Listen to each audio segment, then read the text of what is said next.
Just to note, you're at the New School University whose mission it is to promote social and environmental justice as a basis for democracy through design, architecture, and art. So here we are gathered. It's a good community.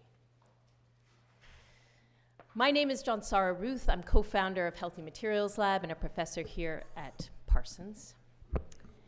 Tonight marks the 7th in a series of Field to Form events, which have been a great collaboration, kind of a building collaboration between the Architecture League of New York and the Healthy Materials Lab at Parsons. Some of you, I recognize a bunch of you who have been here for previous events, which have included stone, earth, hemp, mycelium. And tonight, as you know, we'll explore cork as a material that's igniting new ideas for architecture and design, which in turn will sustain the nurturing of cork forests and extraordinary harvesting and recycling practices. If you haven't already seen it, over here is a display of regenerative plastic-free cork products curated by the Healthy Materials Lab and the Dongia Healthy Materials Library, and Jess Teese, who's sitting here, our great materials researcher. And alongside are new works by students, actually really fresh new works this semester by students in a class called Cork in the Constructed Environment, taught by Dan Mahalik, who's one of our speakers tonight. Several of these projects are on display or were on display last week in the Salone in Milan. And you might be sipping on Portuguese wine tonight, and you might be nibbling on popcorn. And I'll just tell you, when I first learned about cork, the kind of cork that doesn't need any resin binder, it's because it was explained to me that the cork granules are heated similar to popcorn. And when they're heated and steam is added, they pop like popcorn and bind themselves together with the lignin, the natural lignin suberin that's in the cork itself. So in the honor of cork, we have popcorn tonight. A bit of housekeeping. CEUs are available for attendees of the event tonight. There's a QR code just over there at the welcome desk. So as you leave, you can scan that QR code if you need it. Also, bathrooms are at the back of the space. There's an exit stair to the left in the back. And I think the elevators are now working, so that should be good too. A big note of gratitude we have tonight to the donors who make this program possible. Tonight is supported in part by public funds from the New York City Department of Cultural Affairs, in partnership with the City Council and by the New York State Council of the Arts, with the support of the Office of the Governor and the New York State Legislature, and by the members of the Architectural League and Friends of Healthy Materials Lab. So thank you to all of you. For more information about League membership, as well as League's programs and publications, including the online journal Urban Omnibus, see the check-in desk also in the back here, or arcleague.org. And find out more about how to support Healthy Materials Lab at healthymaterialslab.org.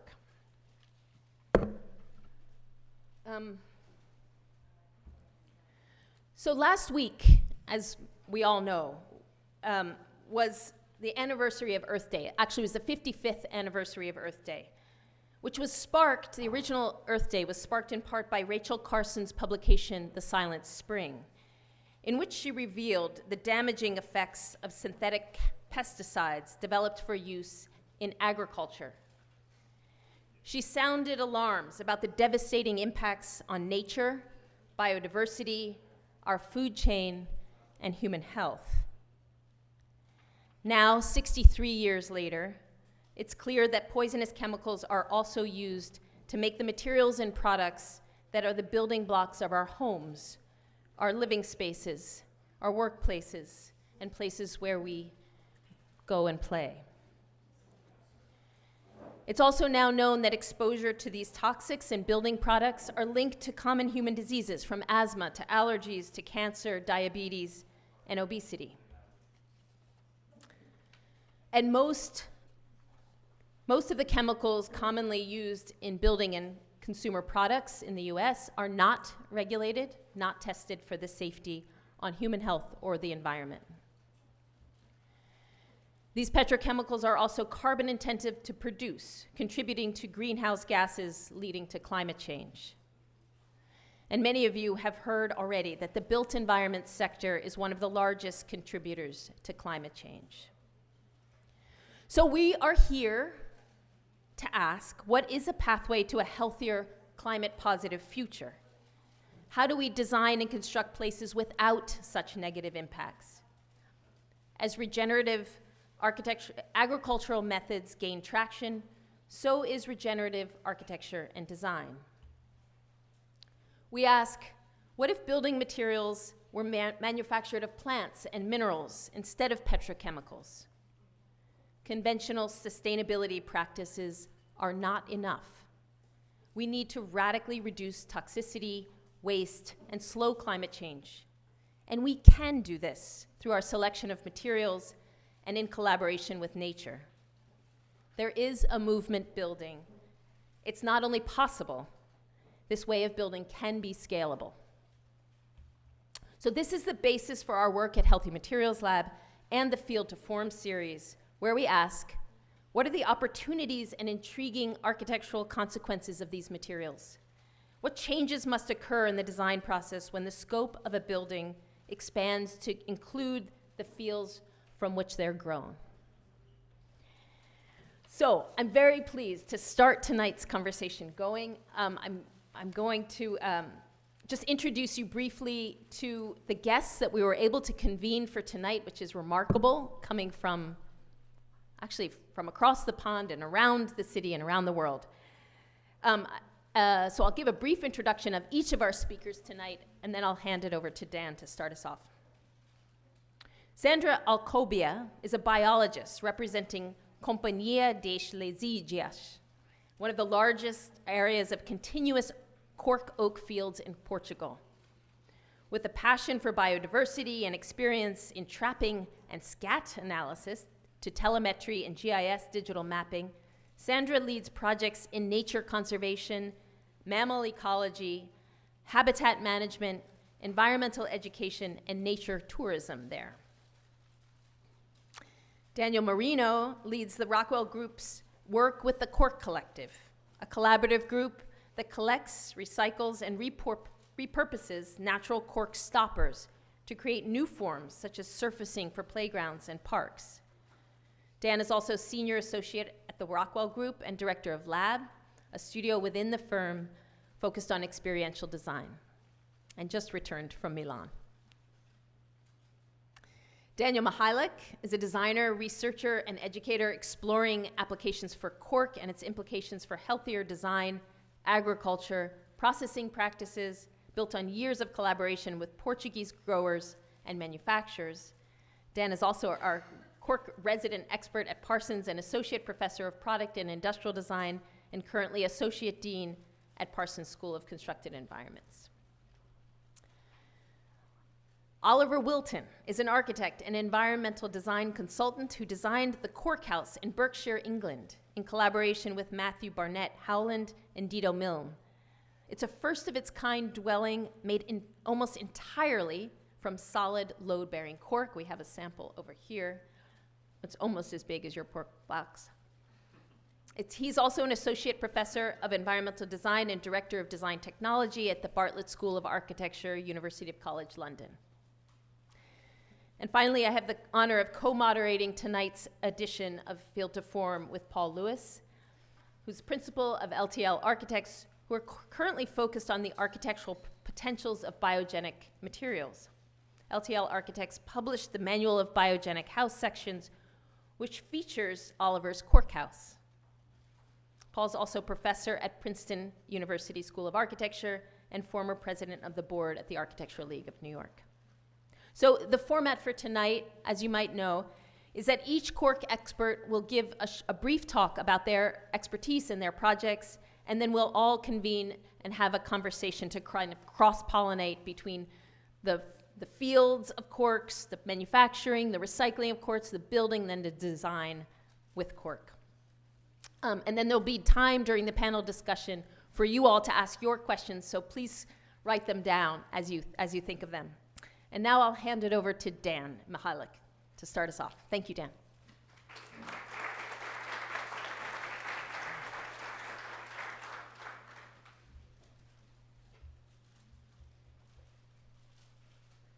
Great. Thank you, Jansara. Thank you, everybody, for coming tonight. I'm Dan Mihalik. I teach here at Parsons in product and industrial design. And I'm also a furniture and product designer, and I've been working almost exclusively with cork in my products for over 2 decades.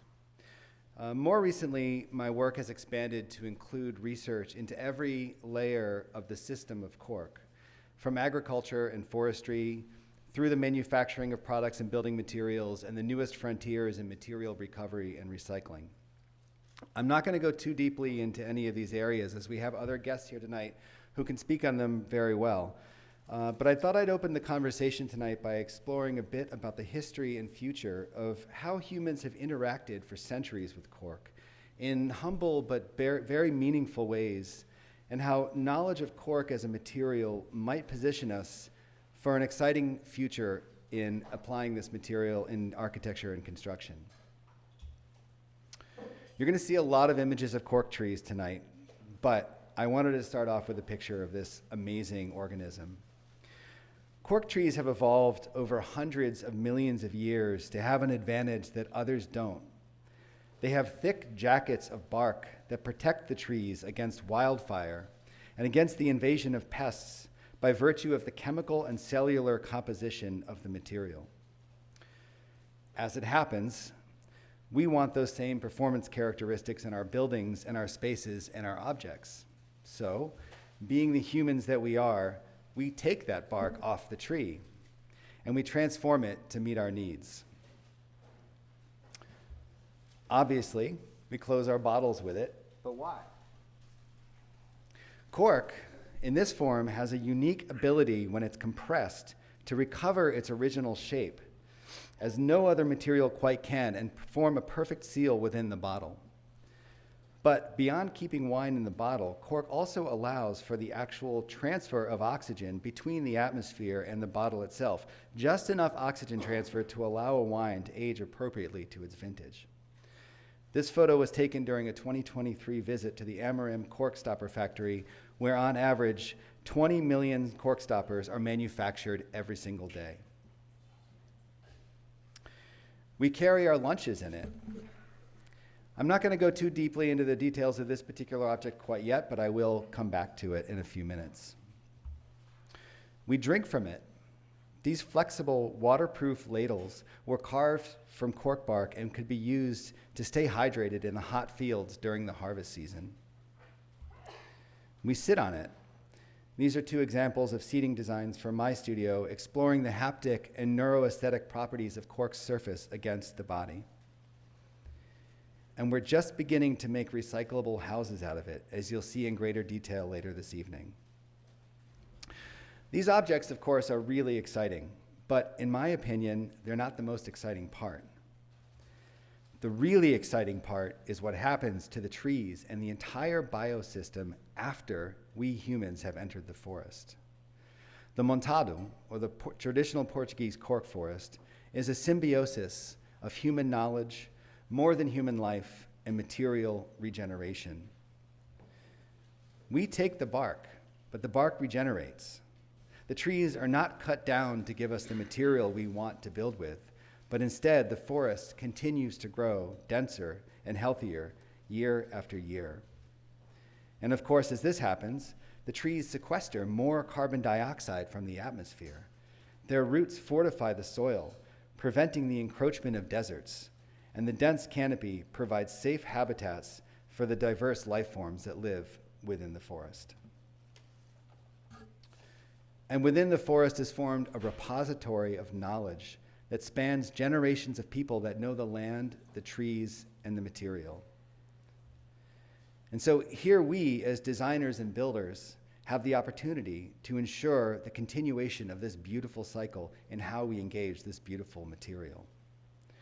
To get an understanding of what might be on the horizon for cork, I want to look a bit into the past and focus on a few archaic traditional objects made from cork that tell a story of human life integrated with the forest, and how adapting centuries-old material knowledge and application might lead us towards an exciting future for this material.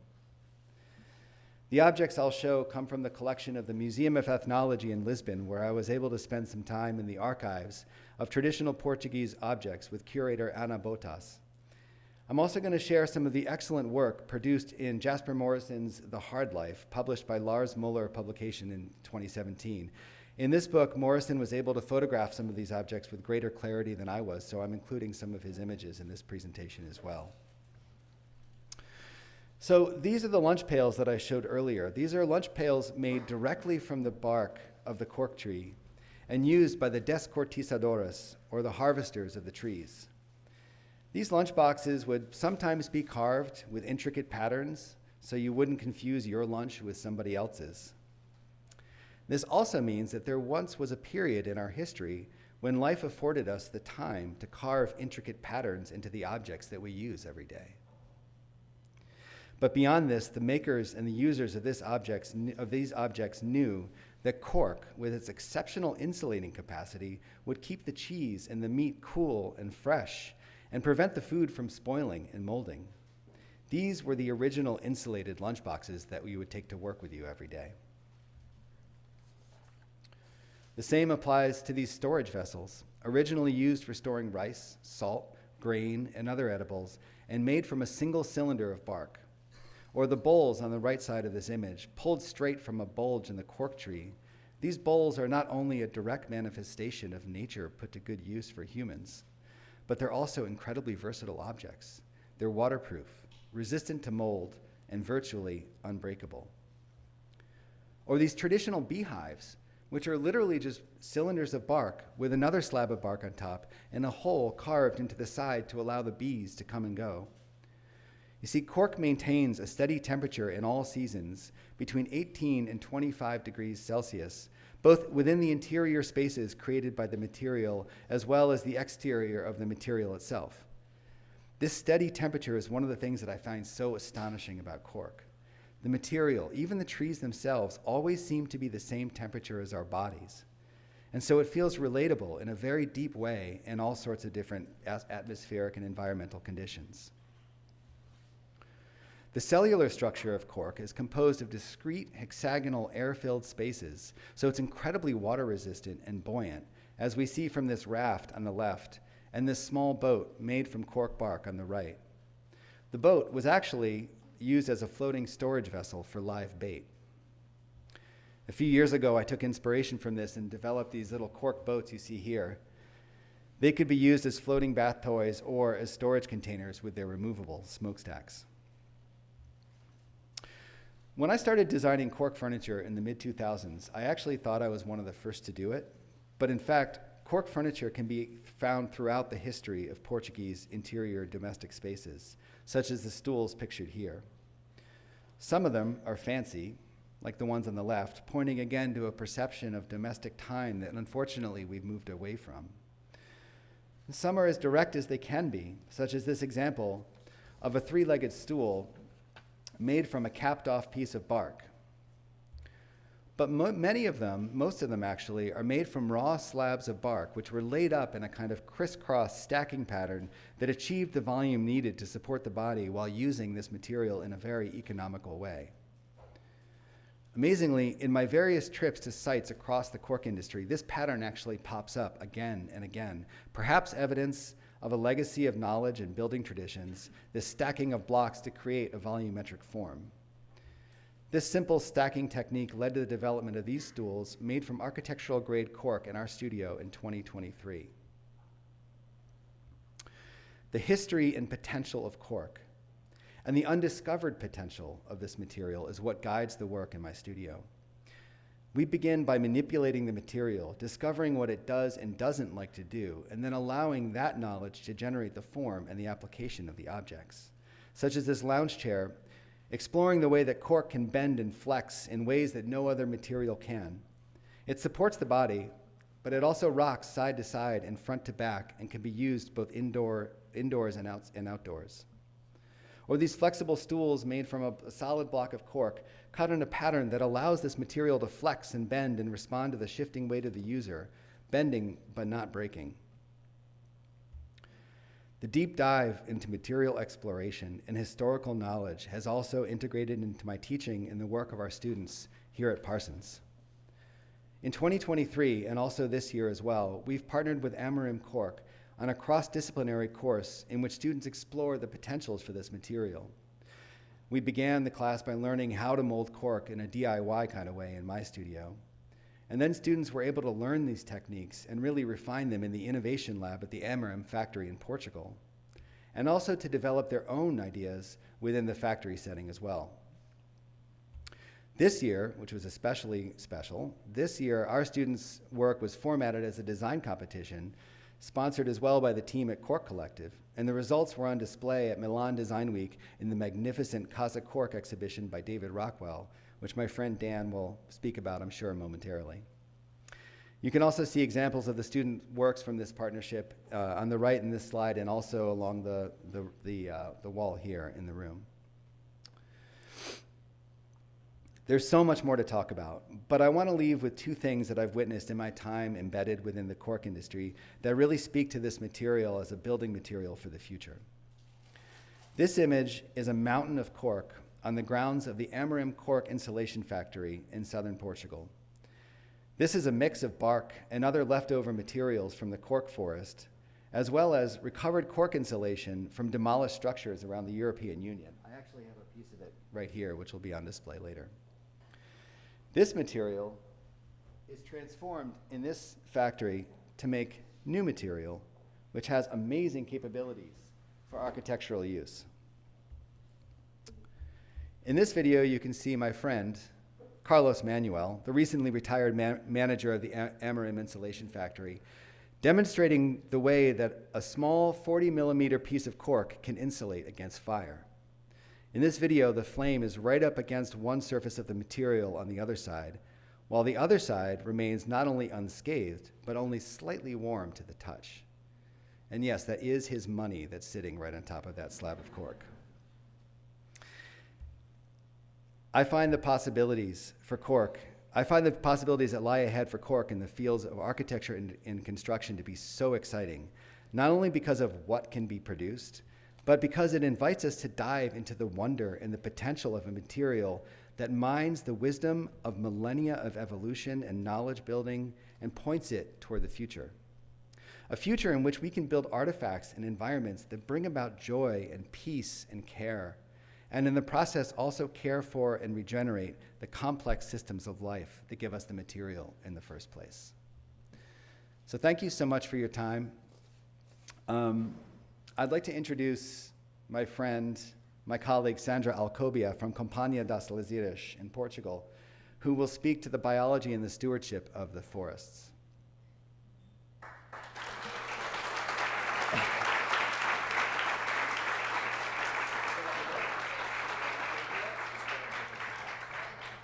Okay, hello everyone. I'm delighted to be here representing Companhia das Laseiras, a Portuguese agroforestry landscape that is deeply connected with the cork production. Today I would like to invite you to look behind the material, okay, to explore the living landscape behind cork. Before cork becomes a sustainable material in your project, it is part of one of Europe's richest ecosystems. Cork eats the outer bark of the cork oak tree, okay, the tree with the Latin name Quercus suber.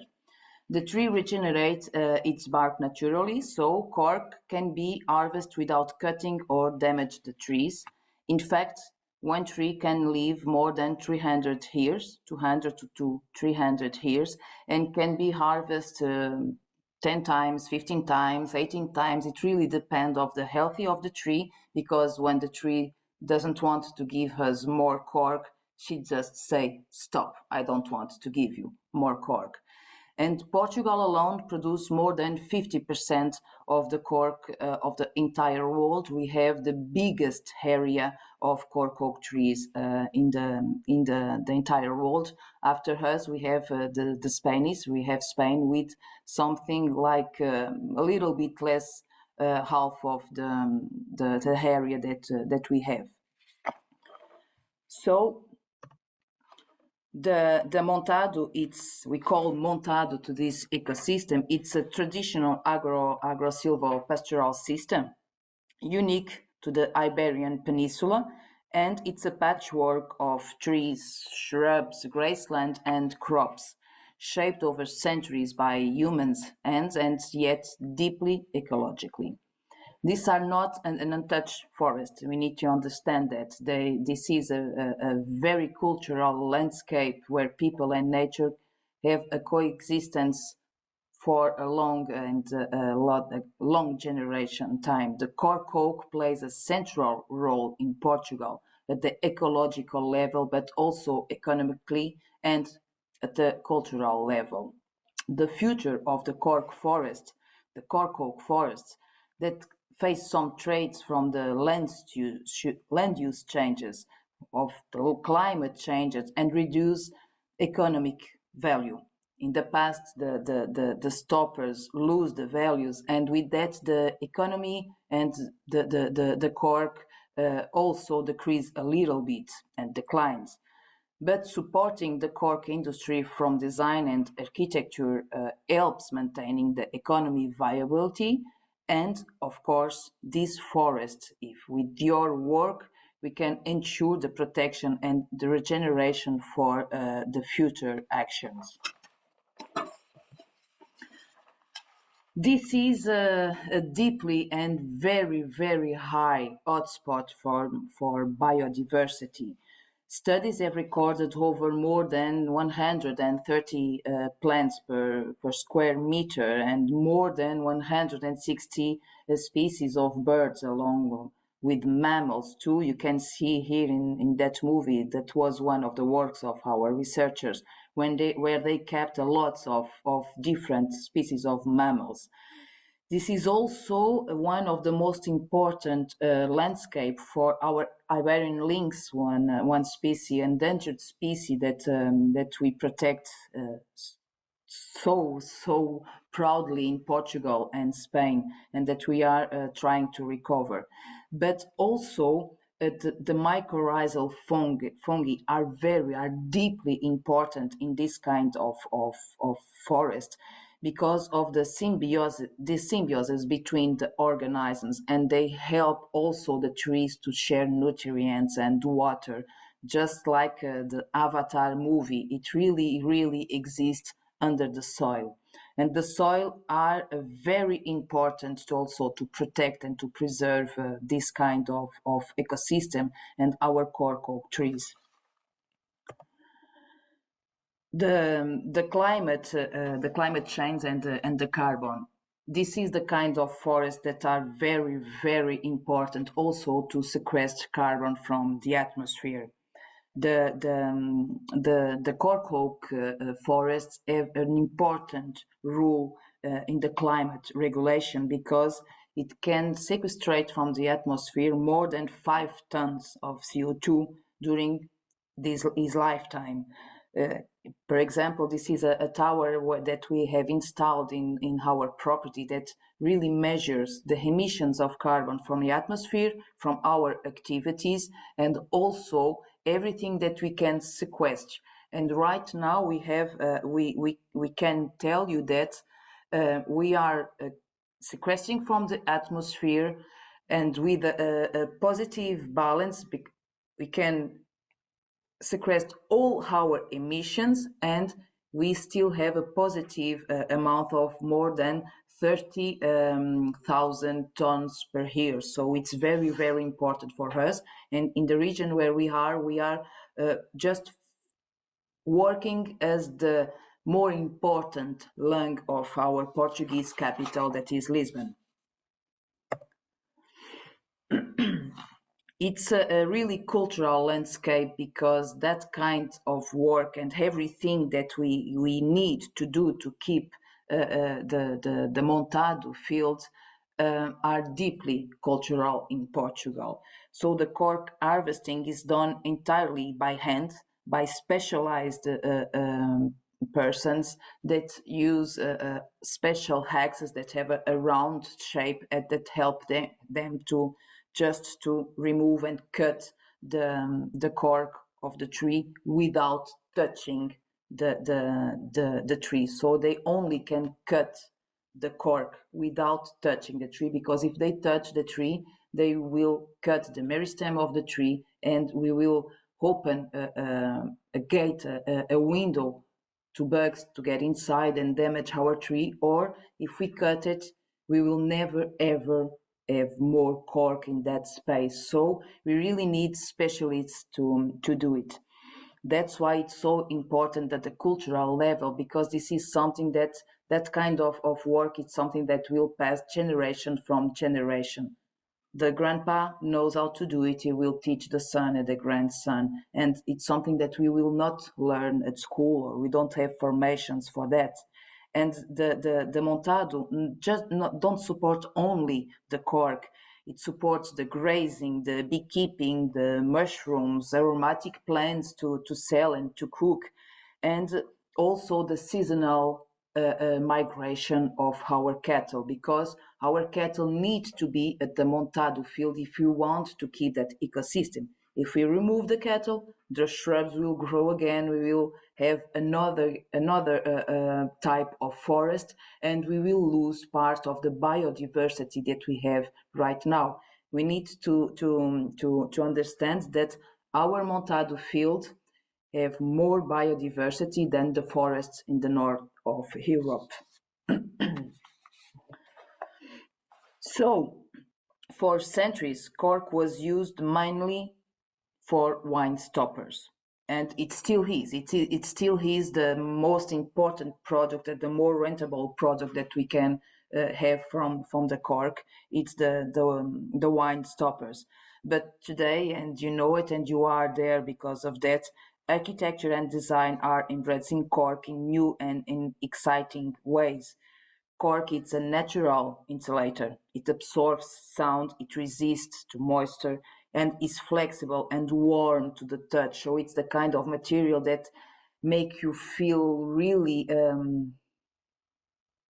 well at home, you know, and it's something that never lose the smell. It has a distinct smell, as almost as if you are directly in the forest. You can bring the forest inside your home and feel really, really well with that.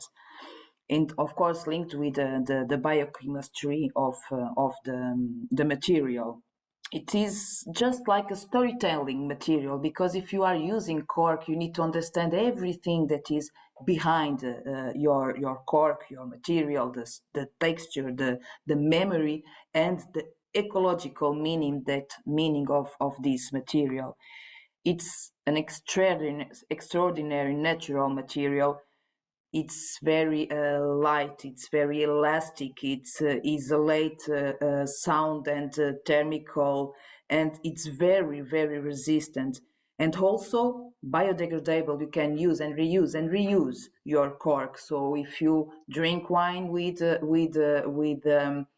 stoppers, stoppers made with cork, you can just save them and reutilize again to rebuild and to do other kinds of things with the cork.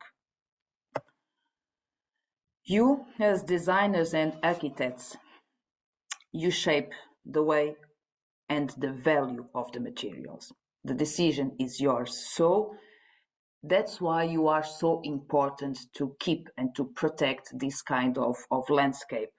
Using cork means choosing a material that connects climate resilience, biodiversity, culture, and also the aesthetic. You can see that coach that is here. This is a Portuguese designer that work a lot with cork. I invited you to just look at this page because she's an amazing designer. But also, you need to buy cork and use cork, but from certificate forests, okay? This is very important because you can have cork in your field, don't managing well your field. So buy cork from certificate forest corks. This is very, very important to keep and save that kind of ecosystem. When you are selecting cork, it's crucial to prioritize materials that come from those ecosystem, those certificate forests. In the case of Companhia das Lesírias, as I told you at the beginning, this is the biggest agroforestry in Portugal. And also we have more than 6,800 hectares in acres, more than 16,800 hectares. It's a lot of fields with cork. We are known as the biggest continuous patch belong to only one owner from the entire world, and that's why we are so important for the region of Lisbon, because we are really the more important land that they have. Our cork is just one layer of this complex living system that we have here, and we really welcome you, designers, architects, researchers, to visit us. We receive a lot of researchers here because they really want to understand more about that kind of ecosystem, but you also can learn more and more of this type of material if you want to come here and visit us, because we are really, really glad to share with everyone what we are doing here and the importance of this material. Okay, you can see here on those videos the work of our guys that are harvesting and debarking the trees. And you can see that at the same time, it's a kind of work.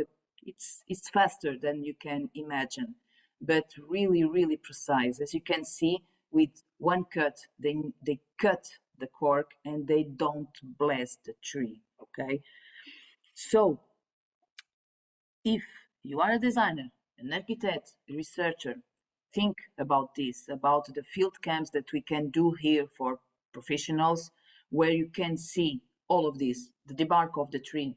You can work specialists talking about the tree, the ecosystem, the material, how you can use it. We can visit some enterprises where you can see the process of everything that you can imagine about cork. We are opening opportunities to different kinds of professionals or students to experience the cork oak forest and really feel the importance of this tree, because only with that you will really understand the importance to use this kind of material in your works.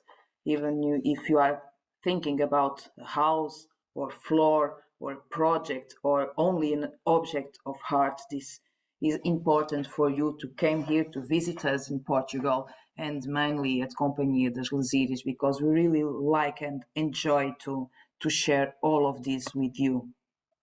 So just like a final message for you, understand that cork is more than a sustainable material, okay?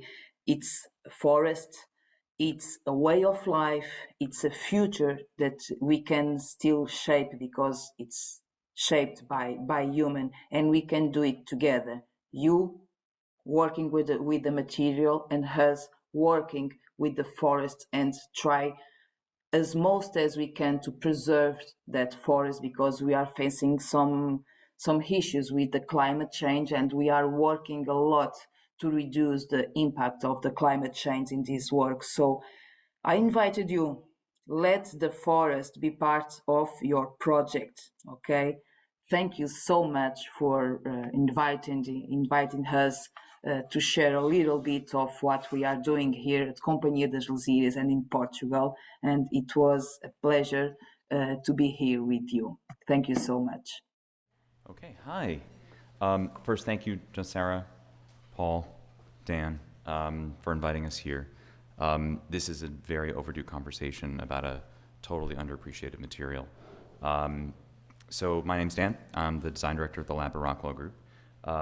We at the Rockwell Group have done a number of nonprofit efforts over the 40 years of our company's existence. But this one has really gone, taken a major effort in combining a lot of the facets of our company, which are hospitality, innovation, and inspiring other designers, and bringing people together around those three concepts.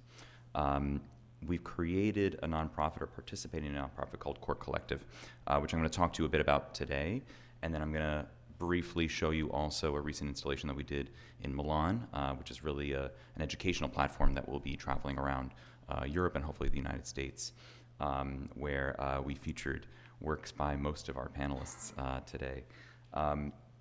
So, I'm not going to sell you guys on Cork. I think we all are in the room for a reason. We're all quite interested, and it has so much constantly inspiring us every day. But, Dan's been working the material for 2 decades. I'm maybe 2 years. And so I've been drinking from the fire hose as far as learning what this thing can do. And every person that I meet and every person that we've kind of encountered that's been working with the material, it's got that something special about it. You open a bottle of wine, it sits around the table, you don't know what to do with it at the end of the meal, and a lot of people just kind of collect it because they don't really want to toss it in the garbage.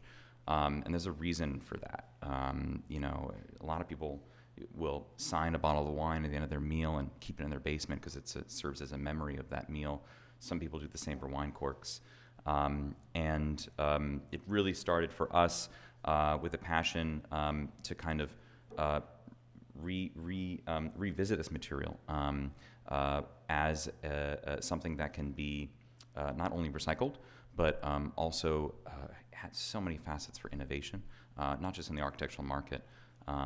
So Cork Collective was established about a year ago, last July, with the effort of actually bringing together the hospitality industry, hopefully first in New York, and then hopefully around the country. There are other recycling efforts around the world, but the U.S. Has really scratched the surface in terms of what's available and out there. So factoids, the Amrim, one of our partners, outputs about 60% of the world's wine corks. And so there are about 13 billion, with a B, wine corks produced every year. In the U.S. market, about 2.3 billion corks are sold, and currently less than 1% of that is being recycled. So that is an enormous amount of material that can be utilized, and we'll show you some examples of why, and hopefully can inspire designers to use more recycled cork in their projects. So how do we then establish this material that's so ripe for a potential circular economy? And at least within the United States, we're hoping to create a more closed-loop system where obviously the material comes from regenerative cork oaks. It goes through a carbon-negative production manufacturing process, and then it is enjoyed at within your home, within your hotel, within your restaurant. Our goal as the Cork Collective is to capture those corks either at a large commercial scale source, which may be a restaurant or a hotel, and then pick them up locally within New York. We have over 50 partners now within New York City. They are being picked up by an electric vehicle and being brought and shipped to Wisconsin, where Amrim, who has a distribution facility there, mostly serving the Sonoma Wine County for wines, is actually scaling up their ability to process these corks and create agglomerate cork materials locally within the United States. So our goal is to actually get to scale, to get to a volume that makes this actually feasible as a local material. A lot of us talk about how cork is very far away. Cork oak trees really only grow in a very specific climate. This is Northern Africa, Portugal, Spain, Sardinia, and Italy. And it's very difficult to bring a cork tree to the United States in today's climate. We'll see in the future climates. But a quite unique history that cork has with the United States in particular, which I won't dive too long into because we only have 10 minutes, but some of you may know that pre-World War II, the United States was the largest importer of cork in the world.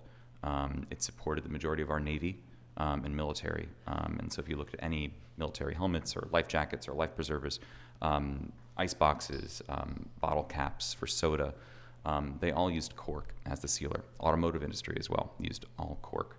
And when the war broke, Portugal became actually quite neutral in this. The German U-boats stopped all export of those to the United States, and hence the growth of the petrol industry within the with foams and plastics entering our military. But the United States has quite a unique history of innovation with this material. And our goal is to kind of reconnect with that history within our own country. But again, how do we get the material here? Only through kind of doing the math to realize that the material is already here. There are 2.3 billion wine corks in our country every year that we can, if we scale up production with AMRIM and invite them to invest, can actually have a local material that is cork for our use and for our consumption and for our use in creation. So New York City has these fantastic EV vehicles. They are bikes. They're made by Fernhay. They were only recently made street legal by the DOT. So you will probably see many more of them on our New York City bike lanes. As a cyclist, I'm a little scared of them, but they're amazing. And we have these fancy bins locally within New York that we've distributed to our partners. A lot of our partners you may know. As Rockwell Group, we have many hospitality groups and restaurants that we have close relationships with, and no one has said no. Everyone wants to participate. Every sommelier and every bar management, beverage management program wants to participate in this. And our hope is to grow, not just within New York State, but across the country. So what do we do with these materials? Obviously in Wisconsin, there is not yet a facility to process them into the blocks that Dan was showing. But the low barrier of entry material is actually a product called Corkine. This is a playground surfacing material that has 20% production in surface heat temperatures. It is fully recyclable. It is water permeable, and it is also antimicrobial. It has no off-gassing as well. So why aren't we using this? This is already quite popularly used in Europe. The Eden Project famously used it in all of their paths.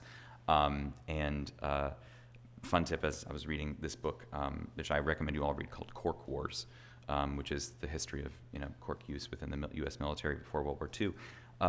The World's Fair in 1939 actually had a cork parkway that everyone walked on, and it was all ground and recycled cork.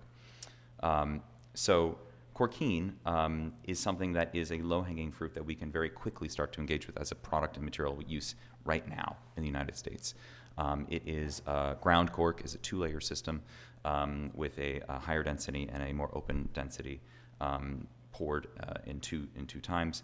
And our goal is actually, right now we're in conversations with NYCHA, largest landlord in the city. I think 1 in 17 New Yorkers lives in a NYCHA property. And they have a number of parks and playgrounds that they are slowly updating. I think there's over 500 parks currently within New York City parks that are in need of updates or are hazardous.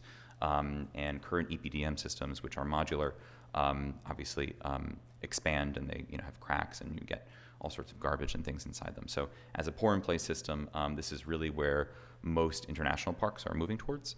And for us, as a collector and recycler of cork, it is obvious answer for us to engage with this material and find local municipalities and communities that want to use it. So there would be no reason for us to collect cork if we had no purpose to give it to. We just have tons and tons of shipping containers filled with it. So hopefully coming to a park local in New York, we are in conversation with them about a project in the Bronx and a project in South Brooklyn, one of the Marble housing projects, and one of the Buren projects as well. So how do we expand? How do we kind of grow potentially partnership with Bloomberg and the C40 cities, and particularly looking into cities with hotter climates. So we're talking Phoenix, Los Angeles, Nashville, and then also how do we kind of scale up? Obviously, we can't have EV vehicles driving everywhere, so we are actually expanding to a shippable mailer program where we are providing and shipping flat pack cardboard boxes that can be filled with wine corks and then mailed to Wisconsin. This mail program is really our goal for expansion across the U.S. And as well as inviting more commercial scale collection. So obviously glass is highly regulated, recyclable within the U.S., but there are private third-party collectors of glass as well. Companies called Glass Half Full and the Glass Packaging Institute are massive recyclers that end up just by chance getting a lot of cork in their waste stream. And it's not a formal process currently. And this is really just the cork that happens to be thrown away with the bottles that they collect. And so just in year 2025, we've collected about 10 metric tons of cork. So hopefully that is something that can happen every year. And I did want to give you guys just some factoids for Corkine in particular. So Corkine uses roughly 1 pound of cork every square foot. So if you do the math on that, 1,000 pounds of cork is roughly 1,000 square feet of park surface or playground surface. So like just one of our partners, Nobu Restaurants, right, puts out about 250,000 corks a year.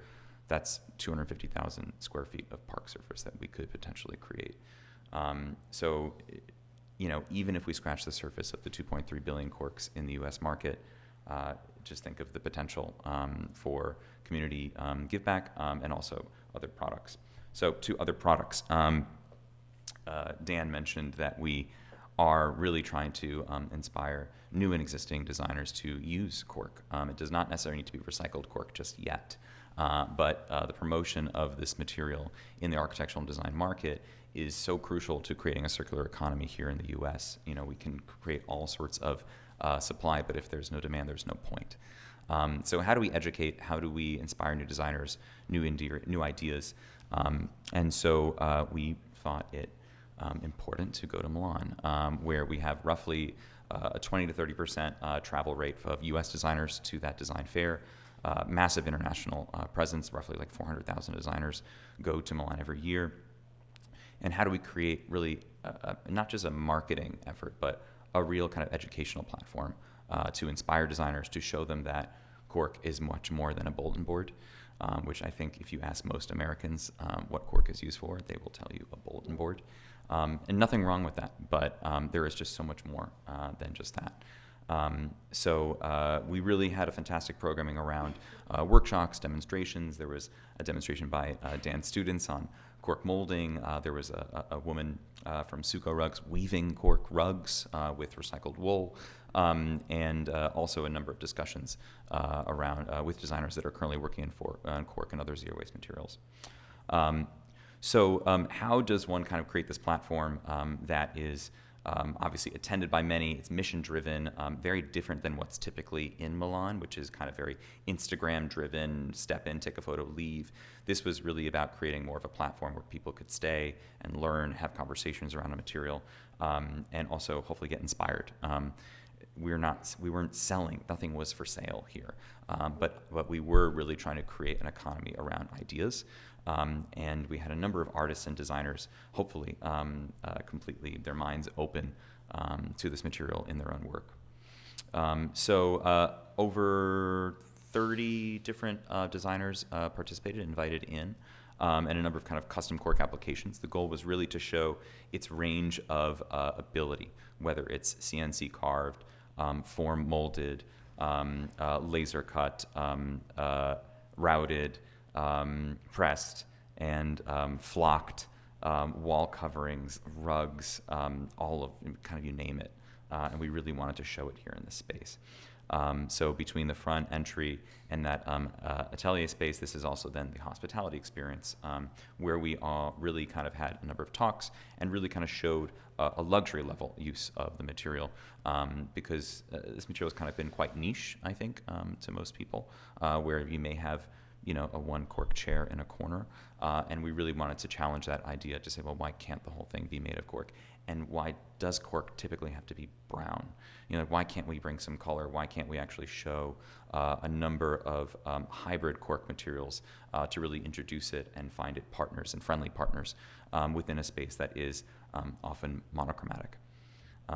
So then the goal was to then travel that. We wrapped up the show. It was up for about 7 days and has now been packed up and is in storage. We're hopefully moving to London Design Festival soon, this fall, and hopefully then to somewhere else near after that. So I've definitely overstayed my welcome, but I am happy to introduce the next speaker, who was actually featured in our atelier, Oliver Wilton.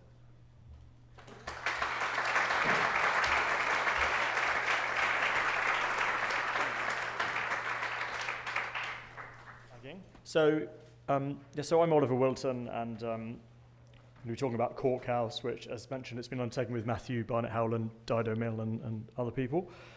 It's great to be speaking as a part of the Field to Form event, as it's a very good fit with our approach, which we call Form Follows Life Cycle, and that's because life cycle environmental sustainability considerations shape the work.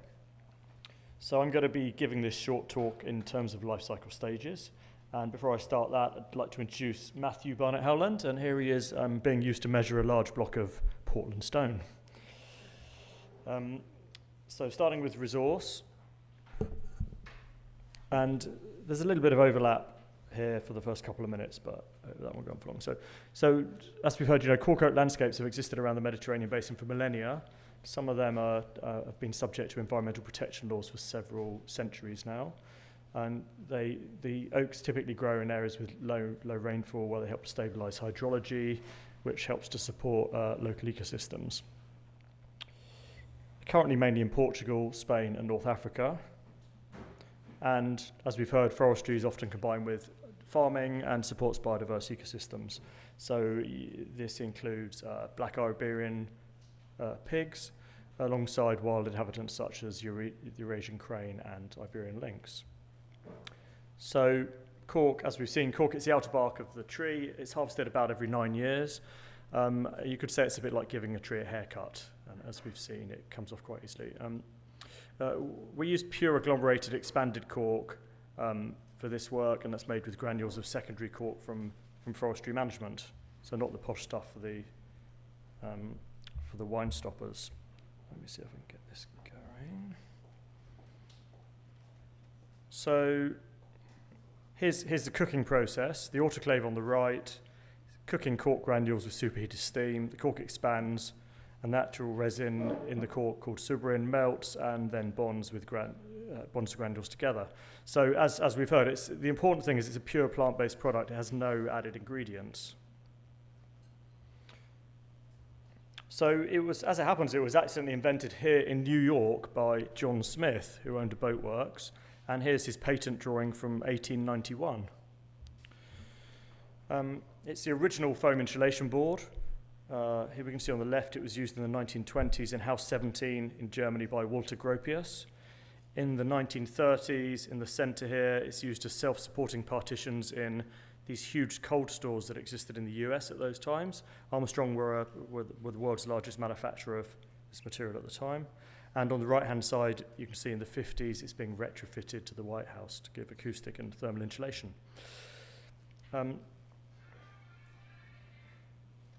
Right, on to research and design approach. So look, here's a diagram we've been developing relating Earth systems and architecture. This particular work draws from the biosphere at the top and then addresses architecture life cycle and design for reuse, which sits in the centre. So cork's one important context for the work, and another is complexity in construction. Historically, a brick building would have had a brick structure and envelope, and today what we might call a brick building can be a complex arrangement of many different products and systems, often developed in a piecemeal way over time. And this builds in complexity over the architecture life cycle. And this is particularly evident at the end of the building life in cases of destructive demolition, where the building's simply too complex and costly to disassemble into its constituent parts. So the basic hypothesis for the Cork house was that we could replace the complex construction on the left with the solid cork building envelope on the right, whilst fully meeting current building codes. And to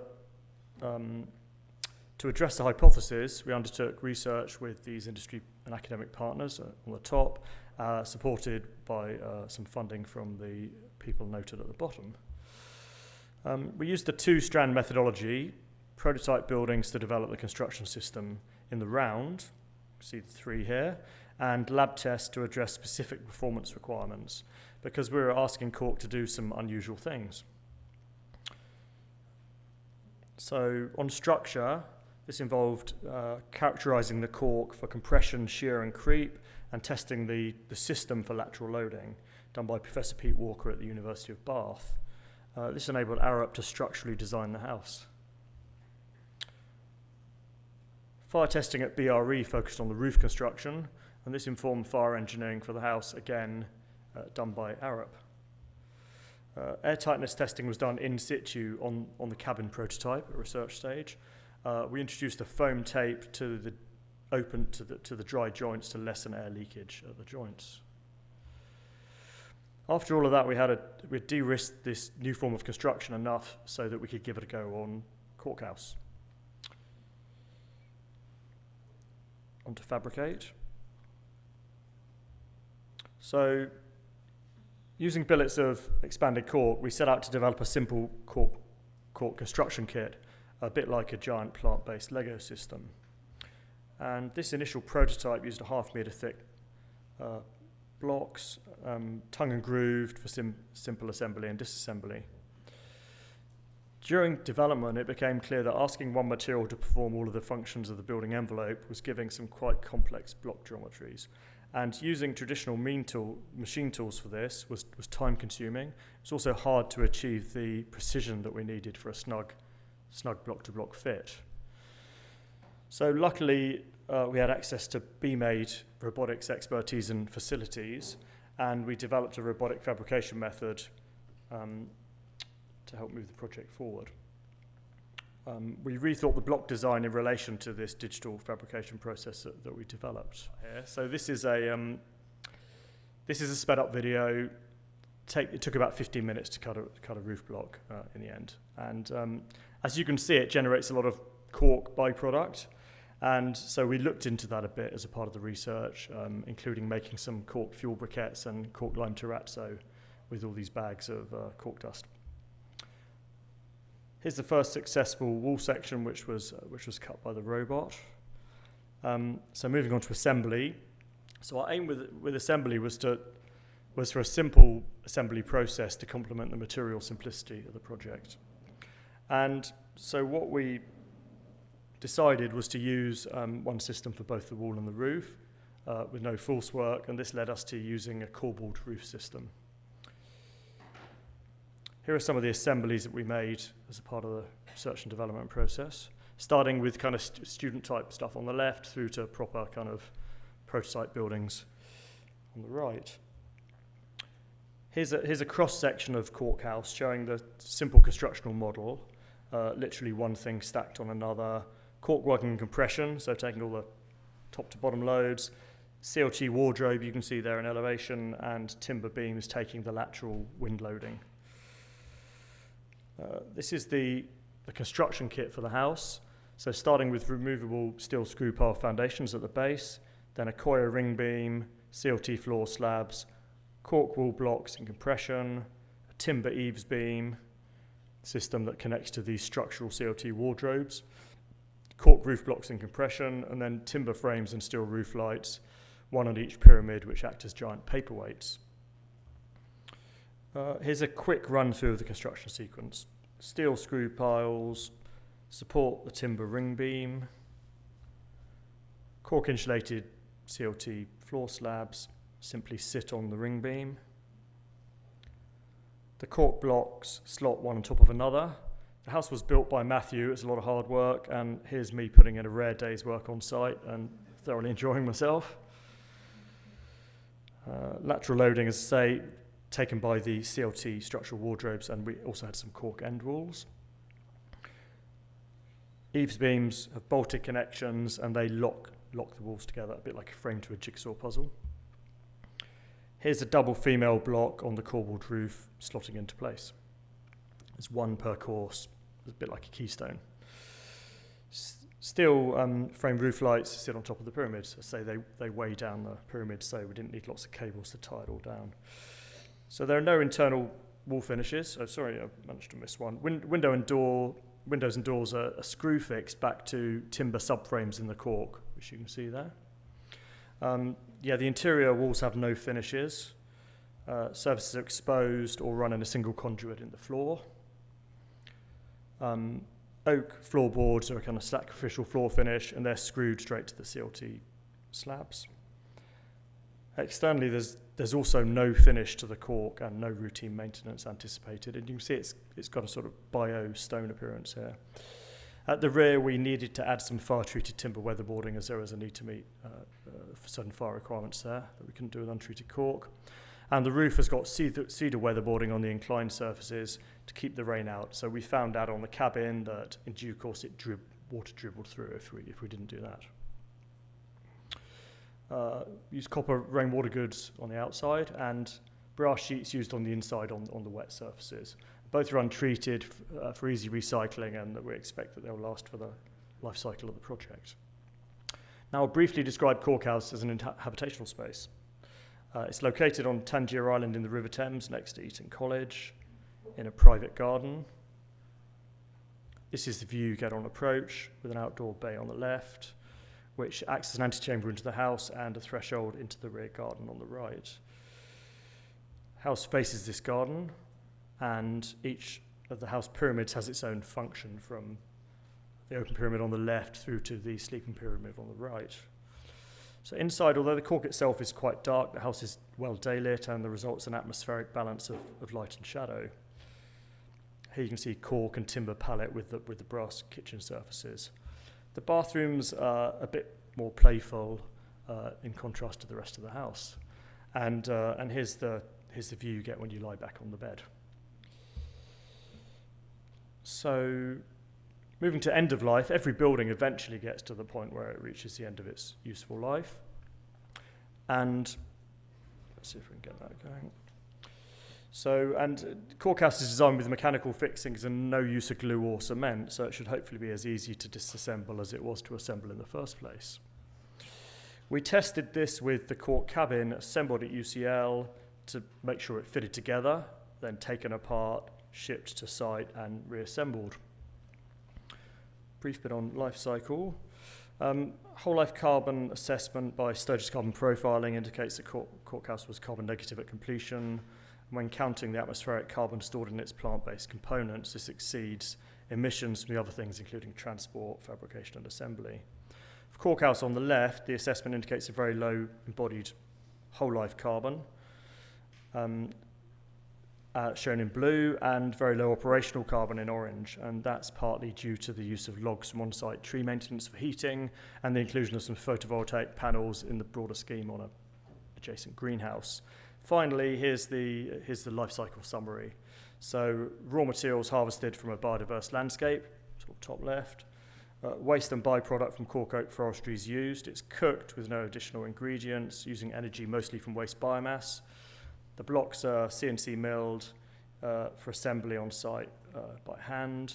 As a built form, it has a specific character that relates to its life cycle. And at the end of life, blocks can be disassembled for reuse, recycled into manufacturing, or returned to the soil to biodegrade and generate new growth. So thank you to all the project contributors, and over to the panel.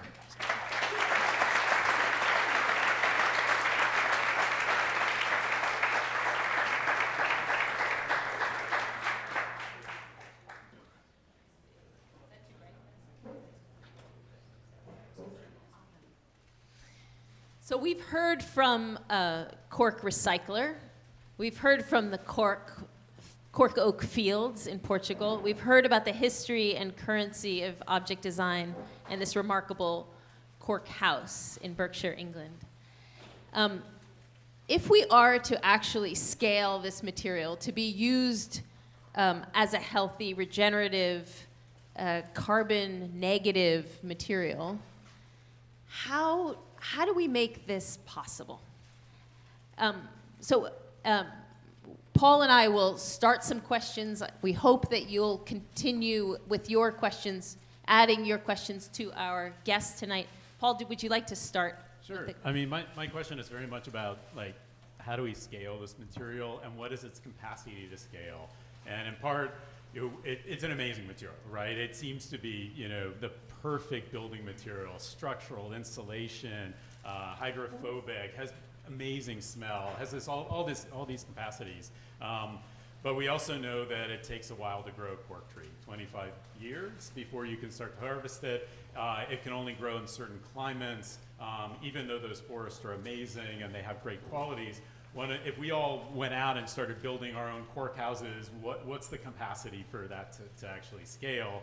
And even though stoppers we're talking about billions, the amount, if insulation of cork is about R4 per inch, we're talking about 5 inches to get an R20.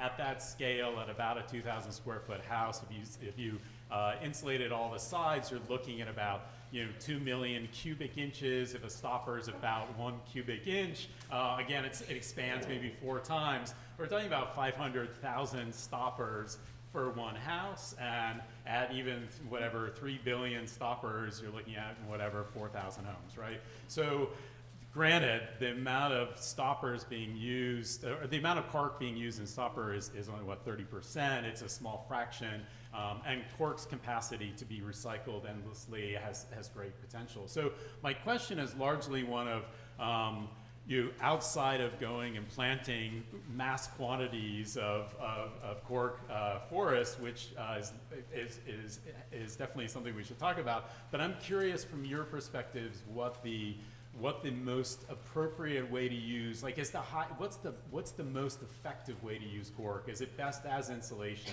Is it best as a cladding? Where does it have its greatest capacity? And certainly maybe it has to do with the relationship between the way in which the material is recycled, and it's a fantastic fit with playgrounds because of the way in which it's getting reused. But I'm curious from the three of your perspectives, where you find cork to actually, 4 perspectives, where should we be as designers and architects thinking about cork's best application within, say, a building or within the built environment?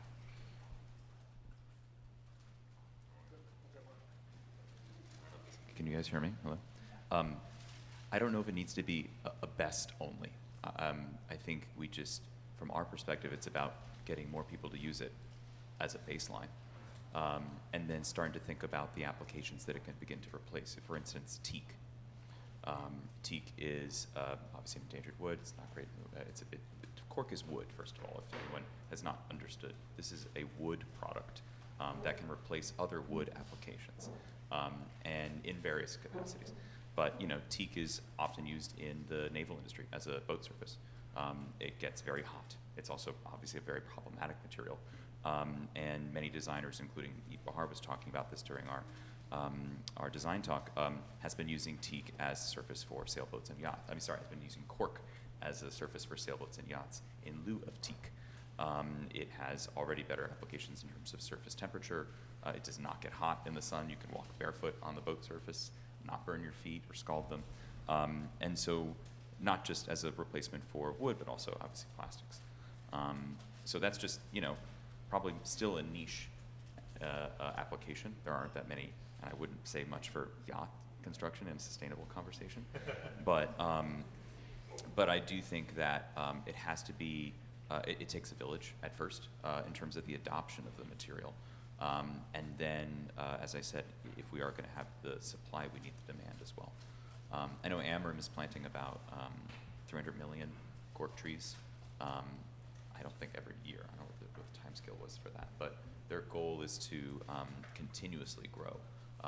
Obviously, from an investment perspective, that's part of their business model. They are a for-profit entity, but it's an amazing cause to kind of grow the forests and see if we can find other climates to kind of invade into.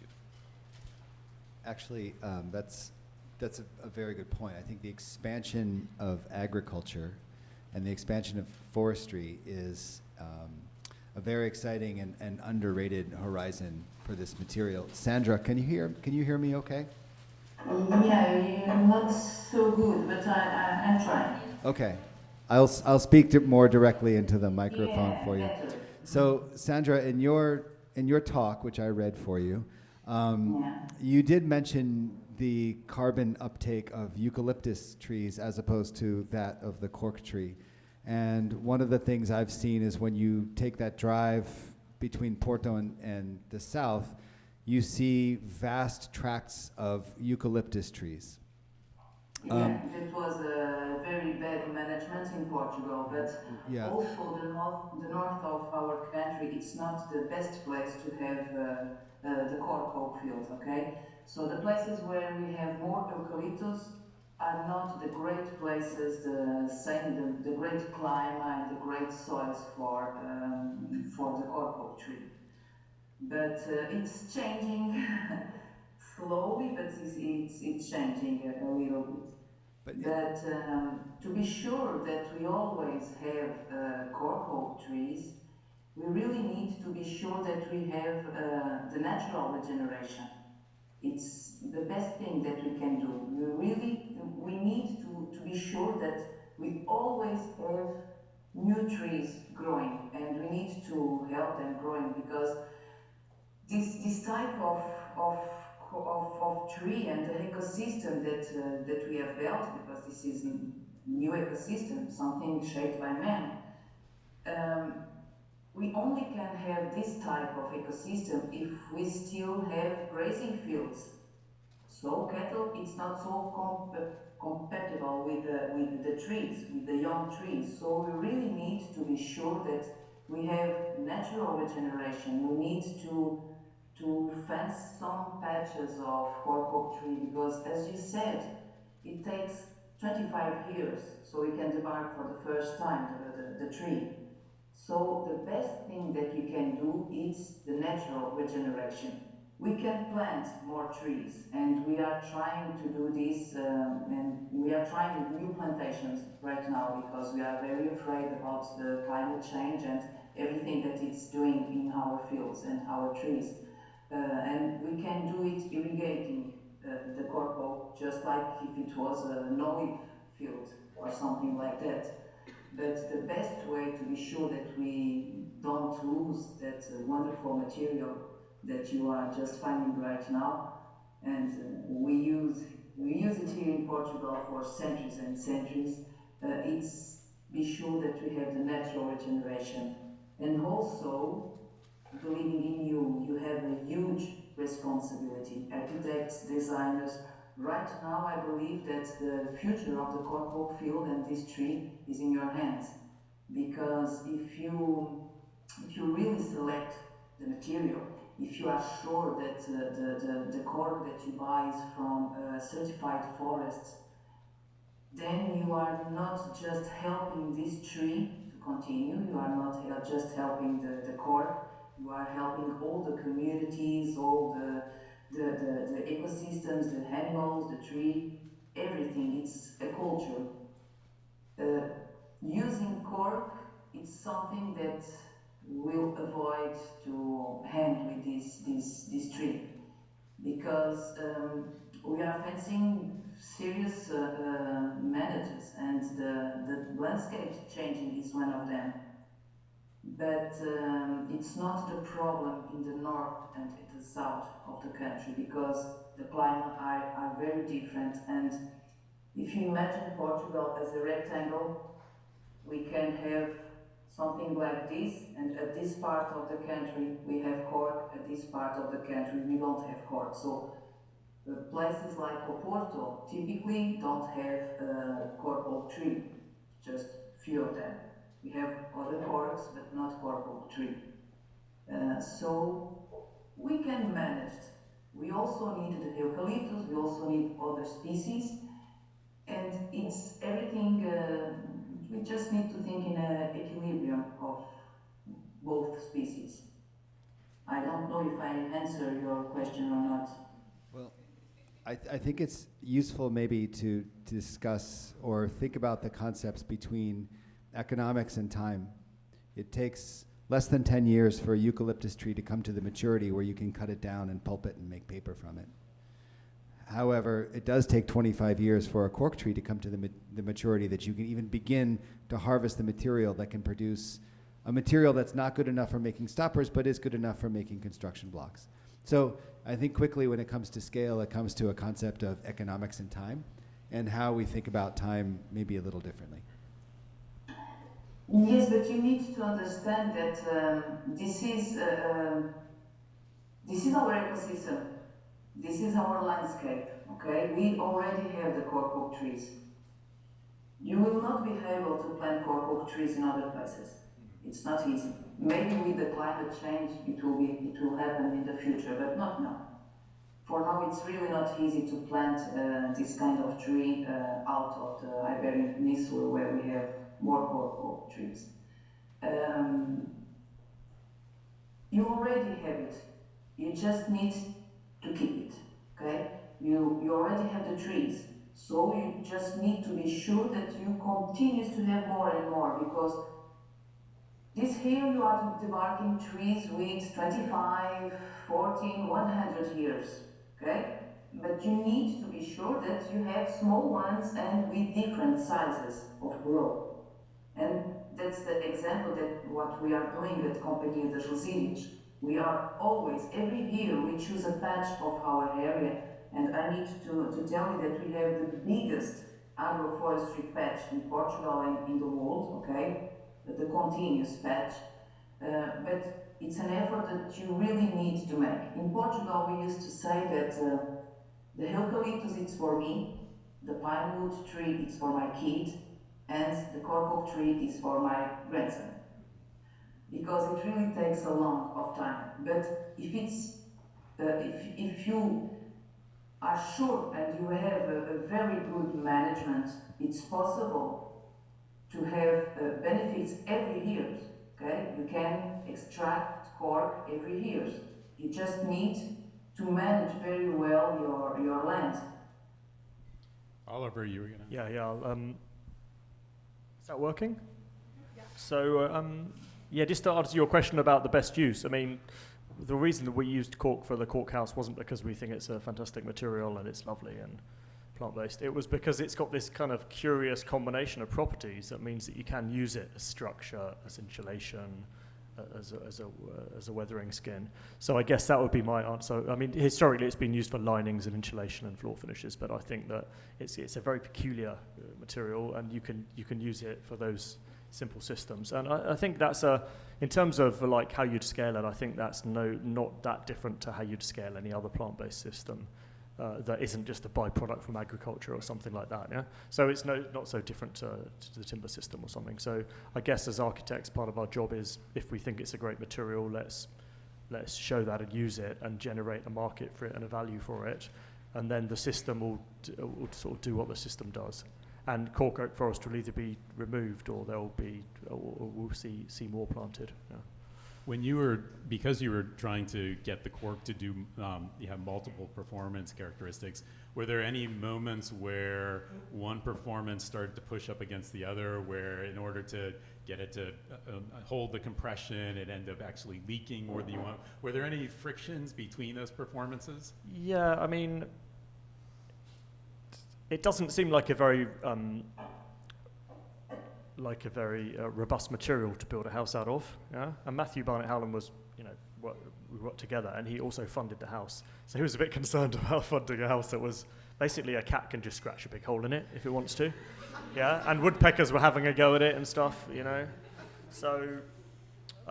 So we tried to work with Amarim to develop a denser version of the material. But what we realized was that was really outside of the scope of what we could do with the resources available, that they couldn't really dedicate their production facility time to try and engineer So we had an initial idea about what the perfect formulation of this expanded cork would be for structural uses, and we had a quick go and we realized we were just sort of hemorrhaging time on the project. Then we reverted back to what was the best suited material for that, which is the anti-facade material, which is a slightly denser material than the insulation cork, which is designed to be exposed externally. And when we got the structural testing done, because we were using a 0.5 meter thick wall, it was easily insulative enough and easily strong enough. We didn't have any issue there at all, really. The only thing we found on structure was that there's a little bit of creep, so over a year's time, it'll just squidge down a little bit. And that was fine on our building, and we didn't have any timber stuff that would sort of conflict with it. But if you were going to go to 2 or 3 stories, then you might find your staircase isn't really upright anymore. And we didn't really bottom that out totally in the project, but there was a sense that would need a bit more looking at, yeah. So this question of scale, what we're showing here is this expanded cork because it doesn't contain any of those binders that are usually polyurethane based and relatively toxic and carbon intensive. So if we're thinking about how to scale this, obviously the cork this wine stopper is made from virgin cork. It's made from the It's made from natural cork. Natural. I used the wrong word, sorry. Natural cork. So directly from the bark, as I understand. Yeah. Right. And right, exactly, this. Nice. You carry that around everywhere, don't you? You'd be surprised how useful it is. And then the expanded cork that you use in the cork house is from, as I understand, is from the remnants of making the cork itself, the wine stopper itself. So do we have enough of this kind of cork without adding binders to build a city of cork houses, for example? Like, where do we get all of the material? Obviously, we need to keep the forests going. Can we create more houses from the byproduct of making wine stoppers? Not for an entire city. What? Say? Not for an entire city. Not like that. I don't believe that you can have cork enough for that kind of. Now I want an entire city. This is a natural resource, and like all the other natural resources, we need to use it. Yes, but carefully. We really need to choose this material, but with sense. It's natural. It's a tree that it's giving you the best that you can give, but not for an entire city. You don't have stoppers enough in the entire world, but you can make many things. Maybe you cannot make a city only with houses made by cork, but you can use the cork in your houses. Okay. I could add a couple of things. I mean, historically, it was used locally. They'd take the cork off of the tree, turn it into sheets. It would be used as roof sheeting, that sort of stuff, from Roman times. And locally in rural areas in Portugal, they'd just chop it up and use it instead of masonry to build walls with lime mortar. So it has got that kind of practical application. But something to understand in construction is that it's not going to scale because we want to build with it, given the current prices we pay for the construction products. And what funds the forestry management is the premium wine stoppers, which sell for up to €1 per stopper. And so that's going to be what drives increase in forestry area. And we're not using the byproduct of the stopper business in this material. That's used in highly engineered composite corks, which are used for things like the nose cone of the space shuttle and in M&E applications and things, which are relatively high value. And this material mostly uses the cork from branches and things from forestry management, which is a kind of tertiary grade of cork. So we're not going to be leading the expansion really under the current business model. It's the cork stoppers that fund that. So could you make expanded cork panels from the byproduct of? Yes. You could. It'd just be a lot more expensive. Yeah, I see. That's much more valuable material than the cork that's used to make that kind of stuff. Which is why after it's gone through the wine consumption process, then for some reason everyone thinks it has no value.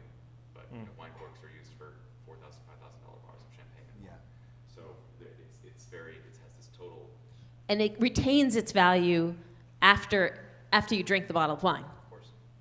Yeah. But people think of it. Oh, sorry. But people consider it a waste product, right? But it has inherent value in what value it brings to a bottle of wine. Right? People use wine for massive investments in their wine cellars over many years. And so have you tried autoclaving it? Not personally, I but it have. has been done. I have. Yeah, it's what you have. Yeah, it works. I made a ceramic mold and put it into a kiln, and it, Yeah. like, what do you know? It So- made a block of cork. So it's certainly possible, but the question remains, as we said, the economics.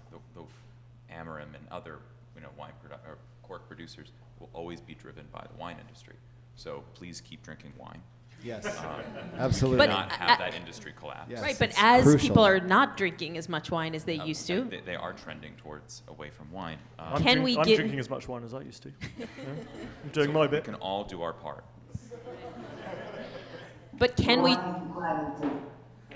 Exactly. People are drinking less wine, but it's not only drink wine and not just select wine. You need to select wine with stoppers made by cork, or not plastic stoppers. That's right. Only good We should take advantage of the opportunity that we have. It's a fantastic audience here. I'm sure there are questions, so why don't we actually open up? I believe there are mics over here. Speaking of wine, I noticed on the map for the Cork Collective, it seemed like wine regions might be missing from that, like Napa or the Finger Lakes or whatnot. Are you also pairing with vineyards? Yes. Aside from commercial collection, we are partnering with winemakers themselves. What's interesting is, as far as kind of consumer consumption versus commercial scale, there was a recycling program called Recork, partnered with Whole Foods and others, and by pursuing the consumer market only, they really collected over 10 years, like 6 million corks. So we really need to get our numbers up.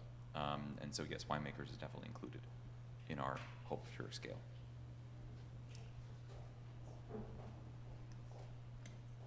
All the stoppers that we also produce wine at Companhia das Resíduos, and we have also touristic activities and everything. All the stoppers that we use at Companhia das Resíduos, so for every bottle that we open, we save them for exactly for enterprises that recycle and reuse the stoppers. So I believe that you can work with a lot of winemakers and they can save you all the stoppers that you want. And it's a beginning too. This is really interesting, and it makes me add a quick question. Is it being used as a cork again? Like if you're collecting them all, can't you just cork it again by cleaning it? But my real question was, how does the process increase the carbon uptake? I found that really interesting, that this human intervention is actually increasing its ability to capture carbon. If any of you Increasing the guys... ability of the forest to It's the sequester. capacity of the tree. And when you debark the tree, you force the tree to need more energy to produce quickly the cells to regenerate. So if the tree needs more energy, she will sequestrate more carbon from the atmosphere, because it's what the tree breathes, carbon, to make the photosynthesis. So if you debark the cork oak trees, the tree will sequestrate more and more carbon. If you have a healthy forest, healthy montado, as we call it here in Portugal, with different patches, open areas for the grazing fields, some patches with maintaining the shrubs, the typical shrubs of the Mediterranean, you will sequestrate more and more carbon, okay? And if you join to this, just not mobilize the soils with a tractor or something like that, not making agriculture directly on the cork oak fields, you will not release again the carbon that was sequestrated by the trees. And you also have another thing. It's the mycorrhizas from the fungus that are linked in the roots of the trees and help them to share nutrients and to re-equilibrate the soils and retaining more carbon. So when you have those mycorrhizas attached to the root of the tree, she will hit the nutrients of the tree. So the tree needs to capture more and more and more. So it's not the only, the cork oak tree, it's not the only thing that is working for the sequestration of carbon and for the efficiency. It's the whole ecosystem. That's why we really need to be sure that we have certified forests that are really good management, that have a really good management, because it's the entire ecosystem that it's working here, not only the tree. The tree, it's the principal aspect here. It's the point that join everything together. But then you have all the other plants and the fungi and the mycorrhizas that are working together to equilibrate more the carbon that we have and to maintaining under the soil, because it's very important to understand that it's not only to sequestrate carbon, we need to keep it on the soil. Because if you are mobilizing the soil, you will release everything. If you have poor soils, you will not have those mycorrhizas that are helping the tree sequestrating more carbon. So it's an entire cycle. It's not, when we think about the cork oak tree, the montado, the system, the ecosystem that we built, we cannot think about the tree. We really need to think about the whole package together. We cannot separate anything.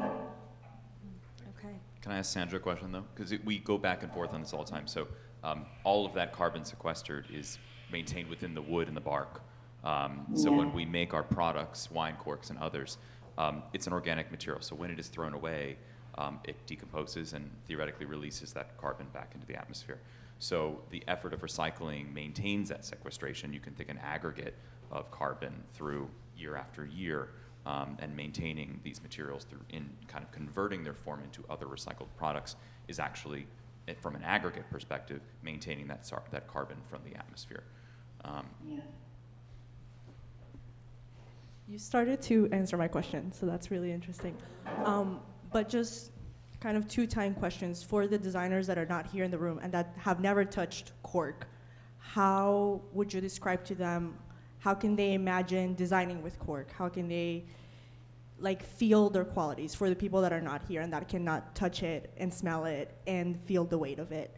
And beyond that, you were starting to answer my question because of we need to keep cork in our systems, right? In the systems that we use. So just a little bit of insight as to what that end of life process can look like for cork, like how much of its usable qualities purdue after its first life cycle, if you will. How does it down cycle? I can speak to the first part of the question. I remember, honestly, I do get messages from people who are experimenting with it from time to time, and they ask questions like, how should I do this or how should I do that? And honestly, I just want to say, try it. Just when I started playing around with cork, I had done a lot of woodworking for years before that, and everything that I had done with hardwoods, I could do with cork, but easier and faster. And it was just really a wonderfully easygoing, chill kind of material that would just do whatever. Not always the case. Sometimes there were things that I realized had to be adapted, but by and large, it's a very friendly material from a haptic and experimental point of view. So it's really a nice material to work with. It's because of its thermal qualities, it actually is the same temperature as human skin. So it's something that when you touch it, you have a very unique relationship with. And it does feel, it performs like wood, but it has, this kind of more sensual quality to it. But depending on its density, can really have a full range of capabilities. So, I think Amarim has over 200 different SKUs of agglomerate cork products. And so when you want to design with it, you kind of go to them first and describe what you want to do, and they'll give you the right spec. But they are not huge in the US, and our goal is to really grow their market here. They have really bad customer service right now, and we want to change that. We want to kind of like grow their kind of artisan architecture and design branch within the U.S. To kind of support not only our collection efforts but also our innovation.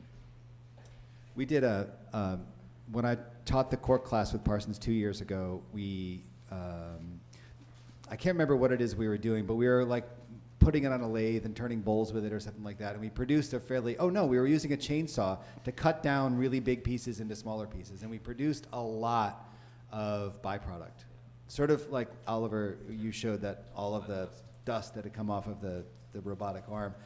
And then we took all of that byproduct and we actually molded it into a chair. And I think that was an interesting thing that gets to your second part of your question, was that it worked really well as a material to kind of work with within a design perspective or design methodology. But then you can recover that waste material and you can mold it into new products, which you can't do as much with other materials. I could talk a bit about the reuse element too. I mean, something to be aware of with the 200 different types of cork is most of them have got plastics binding them. There are only maybe half a dozen types of this pure expanded cork. Something else in relation to lifespan is that when you add a polyurethane plastic to bind the cork, if you're going to use it externally, for example, you'll get solar degradation on the plastic, so it's actually got a relatively short life cycle under those circumstances. Whereas something that we liked about the pure cork is that it doesn't get degraded under UV in the same way. It's much more like timber, so it silvers it in the way that timber sidings do.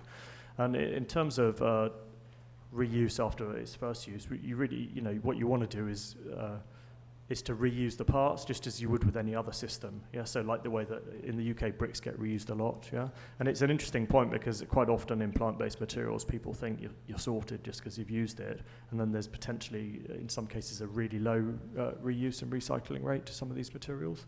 So reusing the components is the best, and as we can see, there are options for recycling cork and remanufacturing it. And quite a lot of those, again, involve adding petrochemical plastics in the mix. Or what Amrim do at their Islamentos factory is that they add about 5 to 10% of recycled cork into the mix. And I think perhaps you can't add quite the same level because you probably don't get the same level of subrin out of it for binding. So they're doing quite a lot of interesting work on that. And To caveat, the percentage of that resin embedded is less than 1% in some, and yes, goes up to, I think, 10 in others. But yeah, you think about the kind of the carbon offsets and trying to maintain that material for our purposes. And while from our perspective, you have to take some good with the bad in terms of maintaining and perpetuating that material in terms of lifespan. Yeah, bad with good. But as far as life cycle, infinitely recyclable. So compared to glass and plastic, which kind of can be recycled maybe 2, 3, 4 times at most. Aluminium can constantly, right, and in different forms. But cork can be kind of really perpetually recycled. So let's say corkine for the parkscapes will have a 8 to 10 year lifespan. That can be ground up again and reused as a playground. I think we have time for one more question. I've heard a lot about recycling, and I love it. The question I had that I didn't hear anybody talk to is when I'm building a courthouse or I'm putting a surface under a playground that's cork compared to whatever else I can get, how much difference is there in cost? That's the $1 million question. Yeah, it depends. Yeah. It depends on the origin of the cork, if it's recycled or not, if it's the virgin cork or a media cork. It really depends on the quality of the cork that you are using and if you are using recycling cork or not. Yeah. But I mean, it's a good question. I mean, it depends on what you're comparing it with. Yeah. But it's a good point because cork used to be used a lot in the US because it was the cheapest, most insulative thermal insulation material, and it was used a lot in flooring. And at that time, it was used mixed with latex, which is another tree-based product rather than polyurethane. So it was a pretty cool product in a way. But after World War II, when the petrochemical plastics really exploded and they could do amazing things, it lost market share to vinyl on the floor and to much more insulative and cheaper foam plastic insulation boards.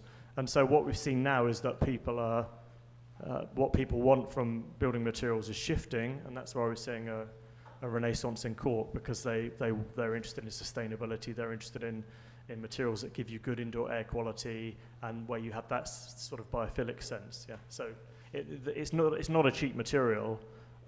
That's why it lost market share, but people are starting to change the sense of what they want from their materials, and that's why it's coming back. Yeah, commercial entities will change. I mean, Armstrong Flooring, which we all know for LVT and linoleum floors, their original product was cork flooring, and they completely changed their business model after World War II. But we are seeing that cork is being bound with plant-based binders now, again. So linseed oil is being used, beeswax is being used, bio-based polyurethane binders are being used. So I think we're seeing a shift to come back to plant-based binders. And linoleum that's cork and linseed oil, and that's traveled right through that whole, all of those shifts, and it's still great. Yeah.